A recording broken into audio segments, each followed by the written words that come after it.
Na vida cristã, frequentemente nos deparamos com dilemas sobre como agir diante de conflitos, injustiças ou decisões difíceis.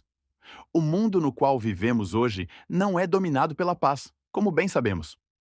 Quanto mais perto estivermos do fim dos tempos, mais difíceis as coisas se tornarão. Em seu famoso Sermão da Montanha, Jesus declarou que bem-aventurados são os pacificadores, pois serão chamados filhos de Deus. Mas será que não confundimos o que Jesus queria dizer? Será que não temos vivido de forma passiva diante dos conflitos que inundam nossos dias? Afinal, que diferença há entre ser passivo e pacificador? Embora ambos os termos pareçam iguais em um primeiro momento, principalmente porque os dois são usados para falar de alguém que evita confrontos. Do ponto de vista bíblico e teológico, ser pacificador ou passivo são duas coisas profundamente diferentes. E para entendermos isso bem, precisamos analisar o que é a verdadeira paz. Muitos poderiam sugerir que uma família ou um país pacífico é um ambiente onde não há discussões, confrontos ou manifestações de discordâncias. Mas a verdade é que a ausência de palavras ou conflitos não é sinônimo de paz. Na verdade, essa ausência de ação pode estar escondendo um descontentamento que, em algum momento, pode explodir em desavenças muito mais severas. Na Bíblia, a paz não é simplesmente a ausência de conflitos, mas um estado de plenitude, harmonia, justiça e comunhão com Deus e com o próximo. Quando Jesus declarou que bem-aventurados eram os pacificadores, ele não se referia a pessoas que evitam confrontos, mas pessoas que buscam a resolução de problemas, pessoas que desejam a justiça e a verdadeira harmonia. Algo bem diferente de discordâncias silenciadas. Pacificador não é aquele que evita o conflito a todo custo, mas aquele que entra no conflito para cessá-lo. O pacificador é um fazedor de paz, alguém que promove resoluções, que toma iniciativas e se envolve em assuntos que podem ser, inclusive, desagradáveis. Mas quando a resolução chega, tanto o pacificador quanto os envolvidos desfrutam da verdadeira paz. É por meio da restauração de relacionamentos e no combate à injustiça que o pacificador glorifica o nome do Senhor. Lembre-se das palavras de Jesus. Bem-aventurados, isto é, felizes e abençoados, são os pacificadores, pois serão chamados filhos de Deus. Se o bom filho é aquele que faz a vontade de seu pai, é certo afirmar que o desejo do Senhor é que, como embaixadores do seu reino de paz nesse mundo, sejamos pacificadores. Mas e quanto à passividade? A passividade, por outro lado, é a ausência de ação. Ser uma pessoa passiva é escolher deixar de fazer o que é necessário e dar espaço ao sofrimento.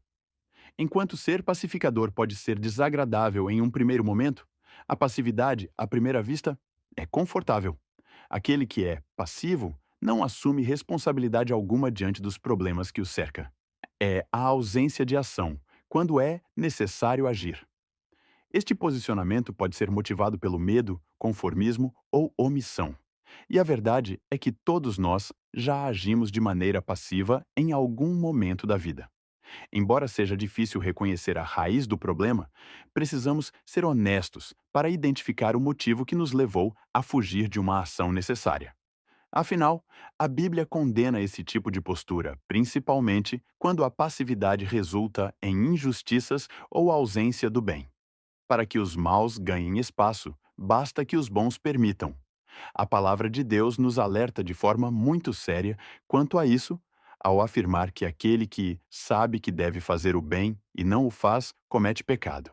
Essa é uma verdade difícil de lidar. Mas se omitir, se retirar ou se calar diante das injustiças e maldades, não é ser pacificador, é pecado. Com isso, concluímos que a passividade não é uma virtude, mas uma fuga de nossas responsabilidades. O sacerdote Eli, por exemplo, apesar de ser um homem justo, fechou os olhos e se calou diante dos erros de seus filhos e escolheu não os corrigir. Por fugir de um confronto necessário, o Senhor declarou a seu respeito: julgarei a sua casa para sempre, pela iniquidade que ele bem sabia. Seus filhos blasfemavam a Deus, e ele não os repreendeu. Como embaixadores do reino de Deus, Devemos, portanto, ser um povo que está vivendo em busca da paz. E essa busca, como bem entendemos, não é caracterizada pela ausência de ação, mas por um esforço contínuo e constante, uma manutenção atenta e vigilante, uma postura que requer ousadia, coragem e, acima de todas essas coisas, sabedoria que vem do alto. O verdadeiro pacificador do reino não é aquele que ergue a voz para defender suas próprias opiniões e causas pessoais, mas aquele que se levanta para propagar os princípios do reino e levantar a bandeira do evangelho. E para que isso seja possível, meu irmão, viva seguindo a instrução de Provérbios. Erga a voz em favor dos que não podem defender-se. Seja o defensor de todos os desamparados. Erga a voz e julgue com justiça. Defenda os direitos dos pobres e dos necessitados. Mas não podemos ser ingênuos quanto a isso. Somos chamados para pacificar, mas não temos garantia nenhuma de que essa paz será alcançada em todos os lugares. A paz deve ser o objetivo sincero do coração do cristão. Mas, mesmo quando não for possível alcançá-la, devemos agir da maneira mais íntegra possível, sendo guiados por princípios bíblicos em primeiro lugar. A possibilidade de não haver paz entre pessoas, família e nações é real, mas esse não deveria ser o padrão. Manter a paz exige renúncias e sacrifícios. Afinal, se trata de uma constante luta contra o nosso próprio orgulho. Mesmo que seja difícil, com o auxílio do Senhor, é perfeitamente possível. Começamos a nossa missão de pacificar em nosso próprio lar. Por isso, que sua casa seja um exemplo de paz. Não dê espaço para que os descontentamentos cresçam em silêncio. Antes, busque a verdadeira harmonia. Mas muito além de sua casa, escolha ser um pacificador em todos os lugares. Seja em seu trabalho, faculdade, fila do supermercado ou mesmo ponto de ônibus. Ao ver injustiças, erga sua voz. Ao se deparar com o pecado, fale com ousadia. Fuja da passividade, pois ela desagrada ao Senhor. Que Deus nos dê sabedoria para que, como igreja lavada e remida, sejamos embaixadores da paz. Se você gostou desse vídeo, não deixe de curtir, se inscrever no canal e ativar as notificações. Nos siga em nossas redes sociais e baixe o aplicativo da Bíblia em seu tablet ou smartphone. Até a próxima!